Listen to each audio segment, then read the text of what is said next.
Hey guys, Rexasaur here, and welcome to another Unit Tactics. This time for the Seleucids, the new faction that was introduced in 1.5, or patch number 5, as you all know it. And it's the Seleucids, and I have played a few battles with them. I played one against Daimyo. I beat him, even though we played Seleucids as well. It was quite hilarious. But I did not save the replay because I do not want to give him the satisfaction of beating him is enough. I don't need to flaunt it in his face that he lost against me because he sucks. Anyway, Seleucids are a very I'm gonna say they're a weird faction, because compared to all the other factions, they are the ones who include the most diverse amount of units you can have. They have everything pretty much.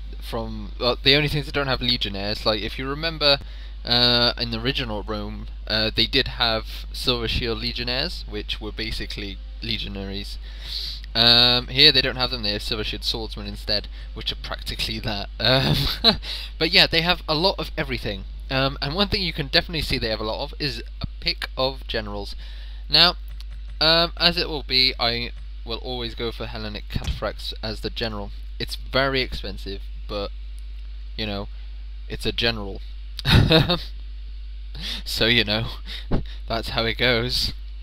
And a very armoured general who can really lead the charge. I'm going to go straight to cavalry now, because what you want to do, the build I'm going to do is very hit hard orientated.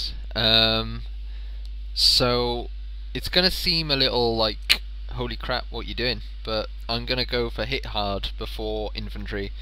So yeah, 4 units of cataphracts in total. Not going to use any melee cavalry, any missile cavalry. I know that in the recent rules, missile cavalry are being allowed in some tournaments. It's elephants instead that have been cancelled out. But yeah, Seleucids can have a lot of troops, and I just showed you.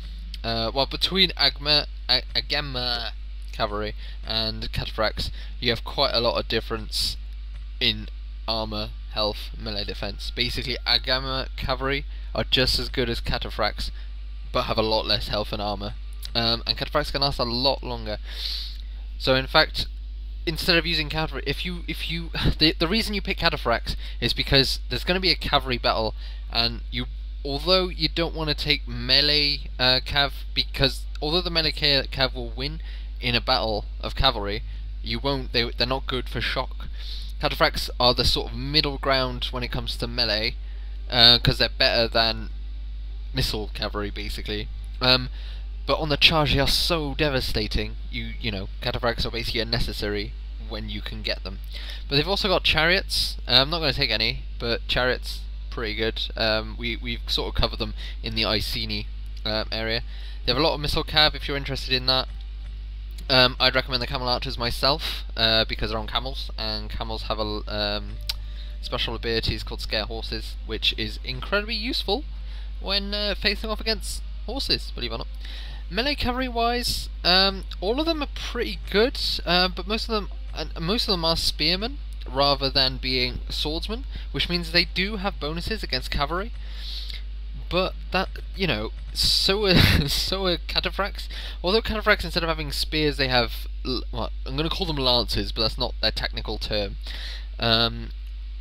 It's pretty much the same thing. On the charge, these guys are amazing because of their lances, while these have spears in melee, so short spears. But yeah, so that if you want melee cavalry, they work fine. They're both interchangeable really, but cataphracts last so much longer.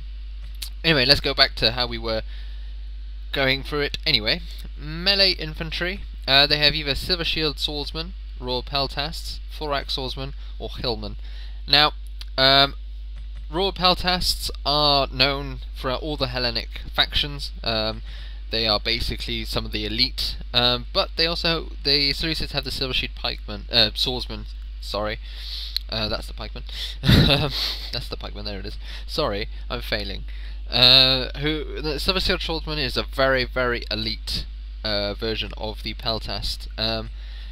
Although the Peltast has a lot more melee attack, these guys have amazing melee defense, armor, charge bonus. They're basically just sturdy people who will stand their ground against any onslaught, and they are devastating. They're not.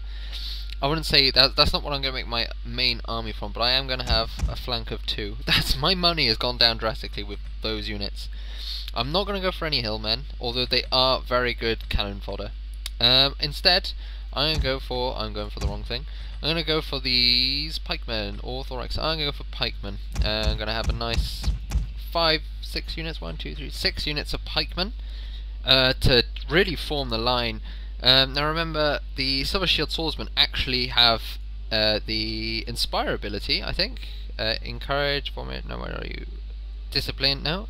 I'm pretty sure it's Encourage the ability then. Yeah, the Encourage ability, which is basically Inspire, but in troops. Which is, you know, put them on your flank, and that really good. General in the middle, all's top of the morning to you, basically. So we have a bunch of pikemen, and we're going to fight in a very close formation, swords on the side to take out the flanks and wrap them up. We might actually have enough for some melee infantry. Next, for the missile infantry, I'd recommend normal archers, Persian light archers. I'd recommend archers basically, and that's what I'm going to do. I'm just going to take a bunch of normal archers, 4 of them, and then I'm going to take 2 javelin men so that I can use my fire javelins really effectively, or my whistling javelins, I guess that's what they're called. And I do have enough for 2 units exactly of hillmen, just to use as distractions and potential charge stoppers. And so on, so forth. Now, of course, we have the choice of elephants. I'm not going to use any because I think the Seleucids work well without. Carthage are the best elephant users, in my opinion. And artillery, obviously, is very artillery based. So, without any further ado, I shall see you on the battle just to do the setup. Okay, guys, so this is going to be my setup for this battle. I have set my javelin at the front. They are going to take the fire most of the time, basically. I then have all my pikemen in phalanx in the centre. All good. On either side I have my Silver Shield Swordsman, Hananic Cataphract General in the centre, and my archers at the back. I then have placed my 3 cataphracts on one side. Oh, I've done the awesome stuff, which have been implemented. But yeah, the cataphracts all have Encourage as well, which is why you should keep them all together, because they encourage each other to have several stacked bonuses. And my hillmen are going to be bitches and run through the forest through the centre. Hillmen, they're just there to break the charge, scout out enemy troops. They're not very expensive, they're not very good either. So yeah, that's my setup, and I hope that you enjoyed this unit tactics video, and I shall see you later on in the week for the battlefield tactics, which will be of this battle because I cannot get hold of Daimyo. Actually, that's a total lie. I just don't have time to discuss what we're going to do with Daimyo. So thanks for joining me, and I shall see you next time.